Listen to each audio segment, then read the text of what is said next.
GST సంస్కరణలతో పేద మధ్యతరగతి ప్రజలకు మేలు జరుగుతుందని ప్రజాప్రతినిధులు తెలిపారు.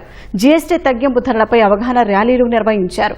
బాపట్ల జిల్లా అద్దంకిలో వ్యవసాయ శాఖ ఆధ్వర్యంలో ట్రాక్టర్లు, యంత్ర పరికరాలతో బంగ్లా రోడ్ వరకు ప్రదర్శన చేశారు. గిద్దలూరులో జీఎస్టీ అమలుపై దుకాణాల్లో ఎమ్మెల్యే అశోక్ రెడ్డి ఆకస్మిక తనిఖీ చేశారు. కర్నూలు డీమార్ట్లో పాండ్యం ఎమ్మెల్యే గౌరు చరితారెడ్డి తనిఖీ చేశారు. వినియోగదారుల బిల్లులను పరిశీలించారు. సత్యసాయి జిల్లా డంగుల పూలకుంటలో తెలుగుదేశం ట్రాక్టర్ ర్యాలీ చేసింది. జీఎస్టీ 2.0తో వ్యవసాయ పనిముట్లపై పన్ను తగ్గించడంపై హర్షణీయమని కదిరి ఎమ్మెల్యే కందుకుంట వెంకటప్రసాద్ అన్నారు. అనంతపురంలో టవర్ క్లాక్ నుంచి సప్తగిరి కూడలి వరకు ట్రాక్టర్ ర్యాలీ జరిగింది. ఎమ్మెల్యే దగ్గుబాటి ప్రసాద్ ట్రాక్టర్ నడిపారు. దేశంలోని పౌరులంతా స్వదేశీ వస్తువులను వినియోగించాలని బీజేపీ రాష్ట్ర ఉపాధ్యక్షుడు అడారి ఆనంద్ కుమార్ పిలుపునిచ్చారు. అనకాపల్లిలో ఖాదీ సంతను ప్రారంభించారు. ఏలూరు జిల్లా పెదవేగి మండలం Gopannapalem super GST super savings అవగాహన కార్యక్రమంలో జిల్లా కలెక్టర్ వెట్రిసెల్వితో కలిసి దెందులూరు ఎమ్మెల్యే చింతమనేని ప్రభాకర్ పాల్గొన్నారు.